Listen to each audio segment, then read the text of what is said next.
Something I find fascinating is when video game series change genres. Not meaning like they revolutionized the genre, but I mean like one game used to be this, and this game is now this. This is a bit of a broad subject, but I had some criteria in mind with this video. Sometimes genre shifts can be expected. The Zelda series has some examples of what I'm kind of trying to avoid in this video. For example, Ocarina of Time.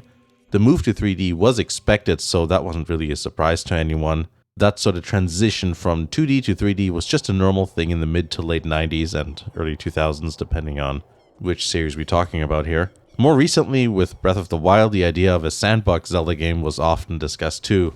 Plus, it's not like the overall genre shifted too much in both examples either. You still have action-adventure at its core. For this video, I went for something that was perhaps more unexpected, something that took people by surprise at the time. And if they weren't that surprising at the time, the games had to have flopped, be slightly forgotten, questionable in execution, or just have some interesting points to talk about. There's a mix between mainstream and niche games. Nothing is in any particular order, and most importantly, it's not a complete list by any means, so a game not on the list doesn't necessarily mean it's missing. It's just a bit of fun. Let's start with something a bit obscure though. If you watch this channel, you might know about this series. Genkai Toki. The Genkai Toki series is an anime-style fan service-filled RPG series centered on monster girls. It's gone through several genre shifts over the course of its existence. There are 5 games in the series. The first one was Monster Monpiece for the Vita and then later on the PC. It was a card-based RPG with an infamous rubbing minigame. The 2 games after that, Borero Chronicle and Crystal, changed styles completely by being dungeon crawlers. Then, 7 Pirates turned into a 3D JRPG. The only game not out in the West yet is Genkai Toki Castle Panzas.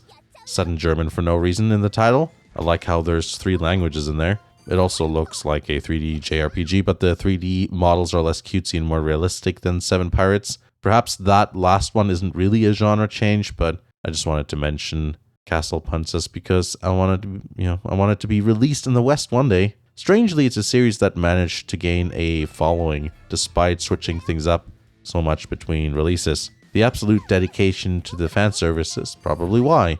Commandos. Now onto something more mainstream. If you've been playing computer games in the 90s and 2000s, surely Commandos is a series you've heard of. Commandos is a World War II stealth tactical game by Pyro Studios. Commandos 1 and its standalone expansion pack were absolute hits. Commandos 2 is considered by many the highlight of the series, and I agree with that. And then there's Commandos 3, which is a bit of a weird sidestep or, stumble. I love these games, but things got weird with Commandos Strike Force, a very disappointing first-person shooter adaptation of Commandos. I mean, the premise does sound promising, but it just didn't really deliver, and yeah, it just doesn't play well. None of the game mechanics really transferred over effectively or properly.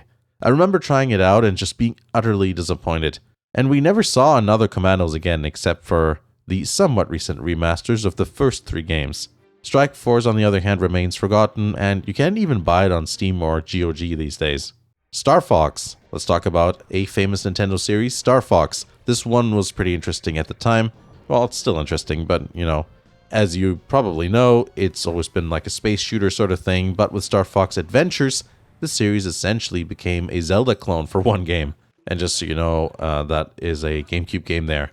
The history is pretty interesting. Nintendo was developing an action-adventure Star Fox game while Rare was working on something called Dinosaur Planet. To be brief, those projects merged and then turned into Star Fox Adventures. I really like the game. It plays well and it looks great, especially at the time. I wouldn't mind if they one day made a follow-up to this.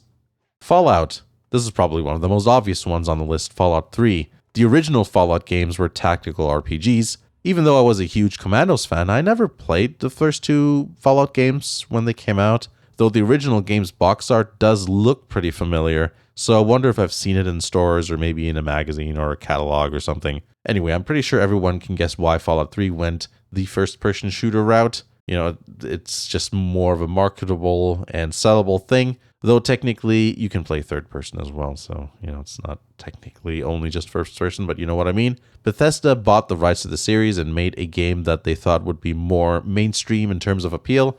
The reason I included Fallout in this video is because so many fans of the old games did not like this change in genre, of course, as you may imagine. And because it elicited such strong opinions, I figured it would fit in this video. Personally, I can't say which I would have preferred, but I'm certainly not a fan of how Bethesda is handling the lore of Fallout, though I do think the games are, reasonably fun.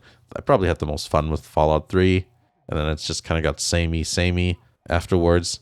The thing about the lore I'm not super happy with is that, this is probably the main one, is that, they still have like this 50s lifestyle thing going on, even though it's like hundreds of years after the war.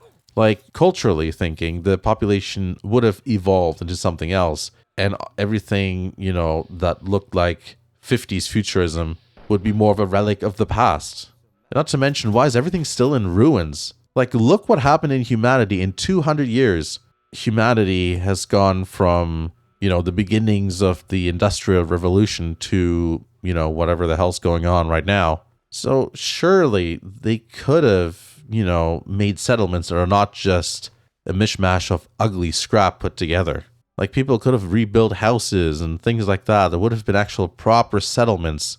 Fallout 3 is like 200 years after that war, so plenty of time for a lot of society to, rebuild itself and not rummage around in crap, basically.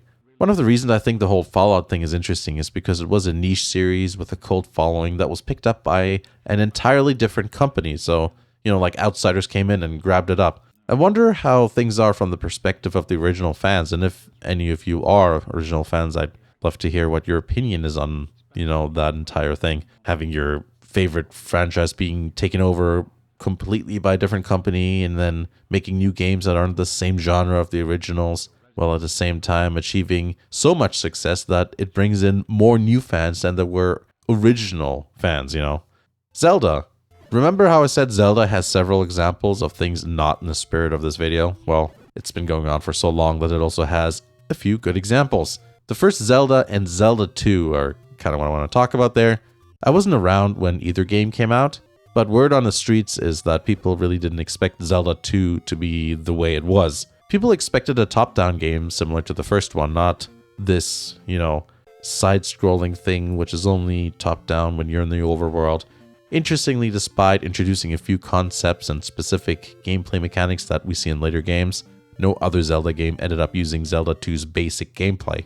Perhaps some honorable mentions could be Four Swords and Four Swords Adventures, just because of the multiplayer with that. And also, technically, despite not being officially part of the Zelda timeline, you could include the CDI games. I mean, I'm sure people didn't expect what they got when they bought one of those Zelda games. It certainly didn't play like any proper Zelda games, so yeah, maybe like an honorable or dishonorable mention to those games.